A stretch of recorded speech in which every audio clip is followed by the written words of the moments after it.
प्रथम कथा है सेमानकर परिवार तरफ आज पर्यंत कहीं कोर्ट को किंबा सरकार को लेखिकी देले नहीं तो स्कोप एठी कोठी आमे खाली माने नाचुथुबु किछि लाभ नहीं तो परिवार लोक माने जदिओ एटा तांगर परिवार मैटर नुहे एटा स्टेट मैटर राज्यर जड़े मंत्री कैबिनेट मंत्री को हत्या करा एटा काहरी बाप नुहे कि काहरी से भाई नुहंती काहरी किछि नुहंती ओडिशा राज्यर जड़े कैबिनेट मंत्री को हत्या करा तो से हिसाब रे विचार करबा कथा आमे से हिसाब रे विचार करूछु आउ जे जेतेबेले तार हत्यार रहस्य उन्मोचित होबा कथा और हत्या पछरे की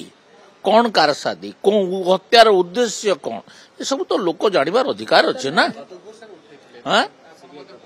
उठैछि उठौछि एबे भी उठेबी विधानसभा रे कथा होछि ता जदी तांकर परिवार रो केही जदी लेखिकरी दियंती ताहेले सिना आमे स्कोप टे बाहरिबो तांको परिवार जदि केही लेखिकी देबे नाही डिसैटिस्फैक्शन जणैबे नाही तो आउ स्कोप कोठी रहे।